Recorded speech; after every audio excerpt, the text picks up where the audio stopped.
Go find your last drugstore receipt, the one from Walgreens or CVS or whichever one is closest to you. If you're like most people your age, it's still in a coat pocket because nobody looks at those twice. Find it and look at the second line down. There's a good chance it's something that costs $1.25 2 miles away, not a knockoff. The same item, sometimes from the same manufacturer, in a store you drive past on the way there. My name is Walter. I'm 78. I worked 31 years in grocery, 9 of them as a store manager. And part of what a store manager does is sit in vendor meetings and learn exactly how a shelf price gets set.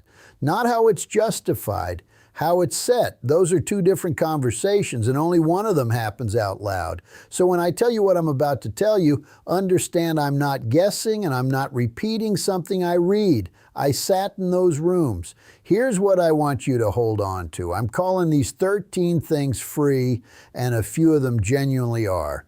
No money changes hands at all. Most of them you'll pay $1.25 for. And I'm still calling that free because when the identical article runs $18 at the pharmacy counter and $1.25 at Dollar Tree, that $16 isn't a discount you earn. It was never supposed to be yours to pay. That gap is the whole video. Where it comes from, why it lands hardest on people over 65, and 13 places you can step out from under it this week. 2 of these come with a warning attached from me. I'd rather lose your trust for being cautious than keep it for being reckless. Let's start with the one that made me sit down and record this because it's the one that genuinely made me angry. And I don't get angry about retail. Retail is just arithmetic, wearing a nice shirt, reading glasses. Doreen, my wife, 51 years this October, lost her reading glasses in March, left them somewhere between the church and the car. And she did what everybody does, which is go to the pharmacy because glasses live at the pharmacy. She came home with a pair that cost $18.99. Here's what a pair of drugstore reading glasses actually is. 2 pieces of molded lens ground to a fixed magnification, a plus 1.5, a plus 2.0, whatever the little number on the arm says, set into a plastic frame. There's no prescription in it. There's no correction for your particular eyes. It's a magnifier you wear on your face. The magnification is a manufacturing specification. A plus 2.0 is a plus 2.0, the same way a 1/4-inch bolt is a 1/4-inch bolt. There is no premium version of a number. Dollar Tree sells reading glasses, $1.25, same magnification range. Doreen has 4 pairs now, 1 by the recliner, 1 in the kitchen drawer, 1 in her purse, 1 in the truck. 4 pairs, $5. She spent $19 on 1 pair in March and cried about losing them, and the crying was the expensive part. Here's my warning, and I want it on the record. Cheap reading glasses are not an eye exam. If your vision has changed, if one eye is doing something the other isn't, if you're getting headaches from reading or seeing halos around lights at night, go see a doctor, please. Glaucoma doesn't announce itself, and neither does macular degeneration. And no magnifier of any price catches either one. What I'm telling you is that once a doctor has said your eyes are fine and you just need magnification, you've been paying a hospital price for a hardware store part. That's one, and if it's the only thing you take from this, it's already worth 20 minutes. But it isn't the biggest one on the list. The biggest is number 9, and it involves a piece of paper most people over 70 throw straight in the trash. 2, pill organizers. I take 4 things every morning and 2 at night. Doreen takes 3. That's 9 doses a day in this house, and there's no version of remembering that reliably without a system. Pill organizers at the pharmacy run $6 to $15 for the 7-day kind. They're molded plastic with a hinged lid. There's no mechanism, there's no electronics. It's a box with dividers, injection molded, which is one of the cheapest ways to produce a physical object human beings have ever devised. Dollar Tree carries them, $1.25. The long 7-day strip, the round ones, some with the AM and PM split, which is what you want if you're dosing twice. And here's something that costs nothing extra. Buy 2, set up 2 weeks at a time, because the failure mode isn't the box. It's the Sunday evening when you're tired and don't feel like sorting, and tell yourself you'll do it in the morning. With 2 boxes, you're always 1 week ahead of your own laziness. That's a $2.50 solution to a problem that puts people in the hospital. 3. Bandages, gauze, tape, the whole first aid shelf. A sterile adhesive bandage is a strip of fabric with an absorbent pad and adhesive, sterilized and sealed. The standard is regulated. It either meets sterility requirements or it can't be sold. There isn't a range of quality being expressed in the price. What you're paying for at the pharmacy is a brand that spent 100 years making sure that when you cut your finger, one particular word comes into your head. That's a real accomplishment in advertising. It is not in the bandage. Dollar Tree, adhesive bandages, gauze pads, medical tape, antiseptic wipes, cotton balls, $1.25 each, a stocked first aid box for under $10. Older folks need this more, not less, because skin gets thinner. I bruise now from things that wouldn't have marked me at 50. Doreen catches her forearm on the cabinet corner and it opens up, which is exactly why the markup is worth talking about. It isn't a tax on the careless, it's a tax on the fragile. 4. Over-the-counter pain relievers and the basic medicine shelf. Here's my second warning, and I'm putting it before the point instead of after. Read the active ingredient and read the dose. Every time, 200 milligrams of ibuprofen is 200 milligrams of ibuprofen, regardless of whose name is on the box. That's straightforward, and it's the reason generic drugs exist. What varies, and this is where people get hurt, is the dose per tablet and the combination. Some products bundle 2 or 3 active ingredients. Some are extra strength and some aren't. If you're on blood thinners, if you have kidney trouble, if you're on blood pressure medication or anything for your heart, the interaction question is real, and it does not care what the box cost. So the rule in this house is, I know what I take, I know the milligrams, and I read the panel before it goes in the cart. Doreen keeps a list in her purse of everything both of us are on and shows it to the pharmacist once a year. He does it for free. He's happy to. Almost nobody asks. With that said, Dollar Tree carries small count packages of the common ones. Pain relievers, antacids, allergy tablets, cold medicine.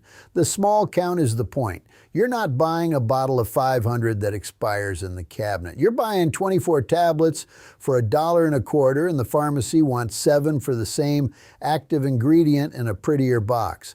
That's 4. Now I want to stop and tell you why any of this exists, because the why will change how you shop everywhere, not just at one store. Here's what I learned sitting in vendor meetings for 9 years. A drugstore is not a store that sells drugs. It's a pharmacy counter with a store built around it. And those two halves make money in completely different ways. The counter is the reason you came. Insurance reimbursements, prescriptions, a licensed pharmacist on payroll, margins set by contracts the store barely controls. Squeezed thin. The front of the store, the aisles you walk through to get to the counter, that's where the profit lives. And the merchandising is designed around one fact. You're already in the building, and you're not going to leave and drive somewhere else to save $4. That's the whole mechanism. Nobody's hiding it. It's called captive audience pricing, and it's taught openly in retail management courses. The calculation is simply that the cost of your time and gasoline and inconvenience exceeds what you'd save, so the price can float upward until it approaches that line. Now sit with this part. That calculation works best on the people for whom leaving is hardest. If you're 45 and you drive everywhere and you price compare on your phone in the aisle, the markup doesn't catch you often. If you're 78 and you don't drive after dark anymore, and the pharmacy is where your prescriptions are and you're there anyway once a month, and the Dollar Tree is across town past a highway merge you've stopped liking, it catches you every single time. It isn't malice. I want to be fair because I was on the other side of it. Nobody in those meetings said, let's target old people. What they said was, what's the price elasticity in that store's demographic? And elasticity is just a technical way of saying how trapped is this customer. The answer for a store near a retirement community is vary, and the price goes up accordingly, Not because anyone decided to hurt you, because a spreadsheet noticed you couldn't leave. That's the villain here, not Dollar Tree, not really even the drugstore, a number in a column with your address in it. 5. Greeting cards. A greeting card is a folded piece of cardstock with printing on one side and a few words inside, plus an envelope. In volume, the manufactured cost is measured in cents. The card shop wanted $6.49. I have 11 grandchildren, 4 great-grandchildren, with a 5th coming in the fall. Between birthdays, graduations, anniversaries, get-wells, sympathy cards, Christmas, Doreen and I send north of 60 cards a year. I know that because she keeps a book. 60 cards at $6.50 is $390 a year to send folded paper to people we love. Dollar Tree sells greeting cards, some too for $1.25. The card stock is lighter. My granddaughter has never once in her life examined the card stock. Here's what I actually think about this, and it isn't a money argument. When Doreen was sending $6 cards, she sent fewer of them. She'd think about whether the occasion warranted it. Now she sends cards for nothing at all, for a Tuesday, for a phone call that went well. My grandson in Ohio got one last month that just said we were thinking about him. That's the real return, not the money, the permission to be extravagant with the thing that mattered, which is the writing inside, which was always free. Number 9 is still coming, the one that costs literally nothing and almost everyone throws away. But first, there's one that's a safety issue, not a savings issue. 6, batteries, reading lights, and the business of being able to see in your own house. I'll be honest about batteries. The dollar store ones are not the equal of the premium ones. Carbon zinc versus alkaline is a real chemical difference, and the good ones last longer in high drain devices. But most of what you and I put batteries in is not a high drain device. A television remote, a wall clock, a digital thermometer, a flashlight in a drawer, these sip current.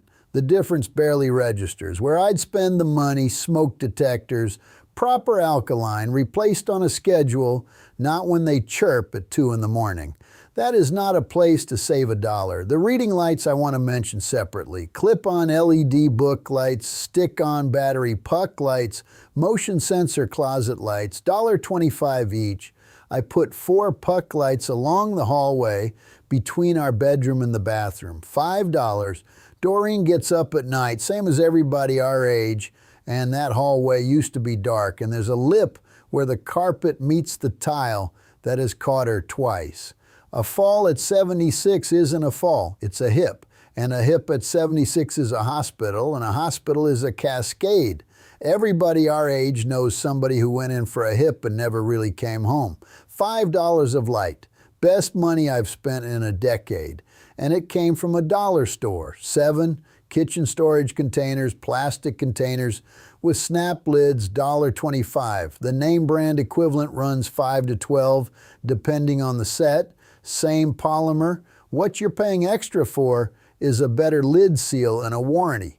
And I'll grant the seal on the expensive ones is genuinely better if you're carrying soup in a bag. For leftovers going in the refrigerator for 2 days, dry goods in the pantry, sorting the freezer, the dollar version has never once failed us. Where the brand earns it, anything going in a lunch bag sideways, anything with liquid that travels, that's a real distinction, and I won't pretend otherwise. 8, cleaning supplies.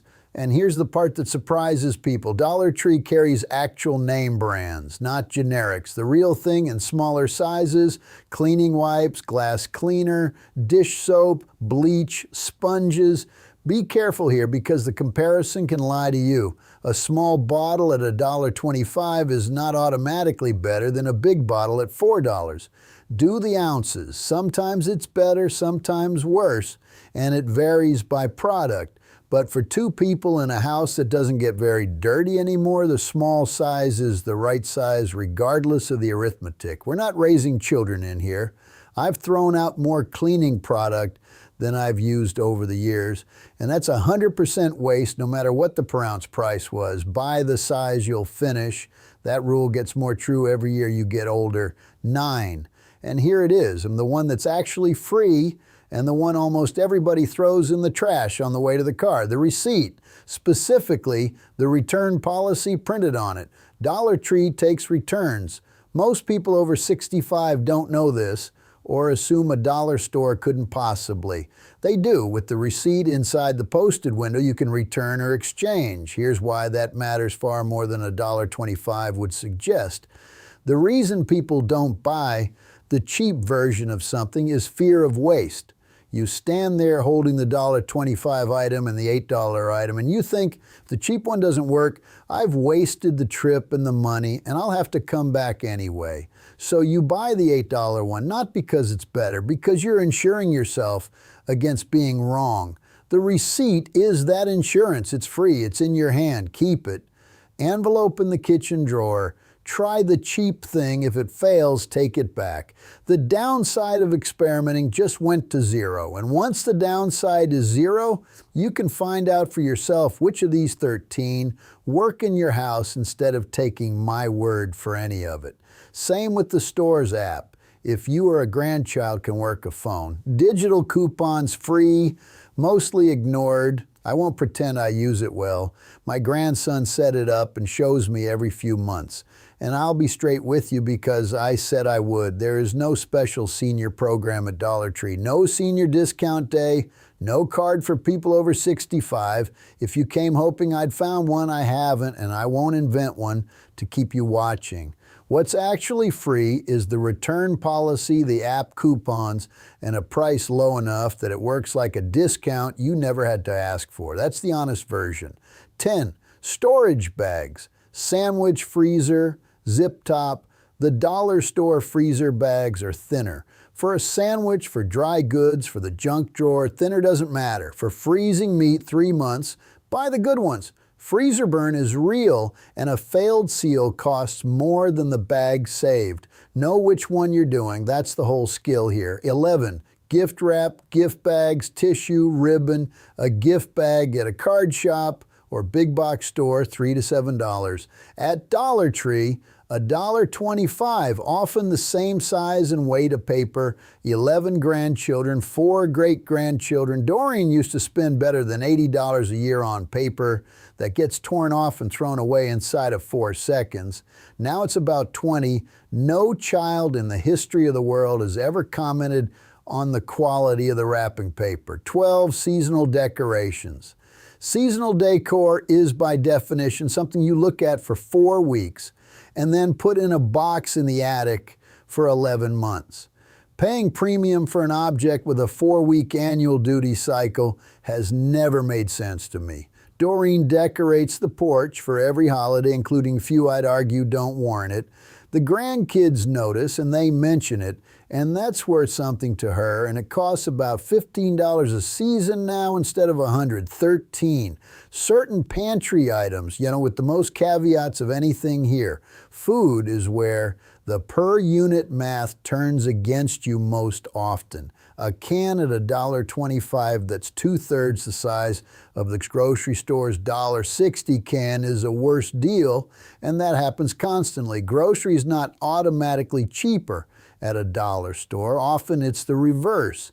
Where it works, spices in small jars. Ground spice goes flat anyway, so buy small and replace often. Condiments in small size if you're cooking for one.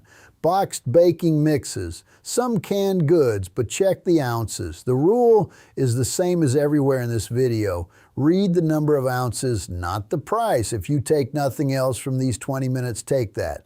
The ounces are printed on every package sold in this country, and reading them is the single most valuable free thing any store gives you. Now let me tell you about the trip that changed how I think about all of this. Last February. Cold enough I didn't want to go anywhere, but Doreen needed a prescription filled.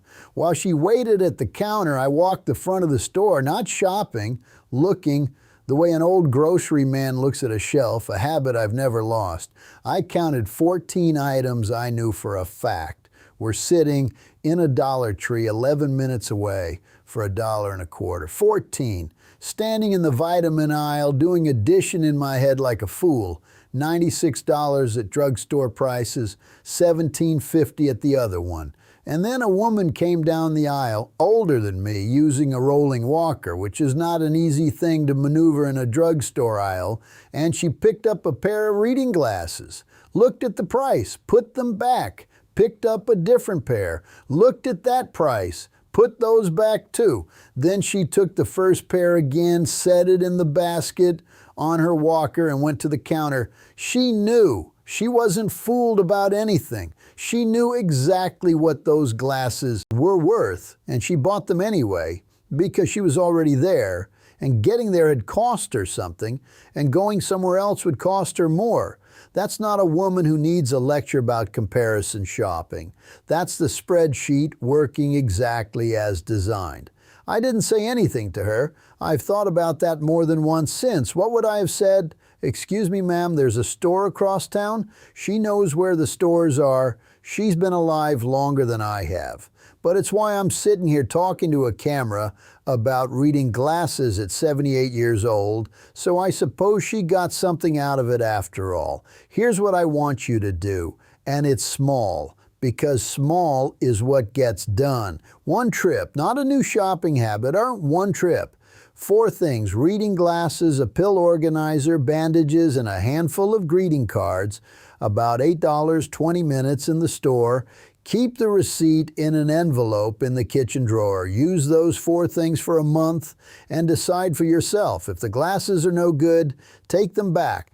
That's what the receipt is for. If they're fine, you've just learned something about every other item on that shelf, and you learned it for $8 instead of taking the word of a stranger on the internet. And if the driving is the real obstacle, and for a lot of you it is, say so out loud to somebody, your daughter, the neighbor who checks on you, whoever drives you to church. People want to help and mostly don't know how, and would you stop at the dollar store on your way over is one of the easiest favors on earth to grant. Much easier than most of the things you've probably been too proud to ask for. Tell me in the comments what you last paid for reading glasses and where. I want to see the spread across the country. And I suspect some of you are going to write a number that makes the rest of us sit up. Doreen's $19 is going to look like a bargain, and I already know it. And here's the one I really want. Tell me what your mother or your grandmother did instead of buying something. The substitution, the workaround, the making do. My mother came out of the 30s and she washed and reused aluminum foil until it fell apart and saved the paper from butter to grease a pan. And I thought it was an embarrassment when I was 15, and I think about it now every single time I throw something away. Those women knew how not to spend money, and nobody ever wrote it down. Write it down here. I read every one of these in the evening, and some of them out loud to Doreen. If you'd rather understand how a price got set than be told what to buy, subscribe. That's the whole channel. Next time I'll show you the 4 things in every grocery store that are priced to be a loss, and what the store expects you to buy on the way to them. There are items in that building the store loses money on deliberately. They're not hidden. And once you know which 4 they are, you can walk in, take them, and walk out, which is a thing you're allowed to do. Until then, read the ounces, keep the receipt, and put a light in the hallway.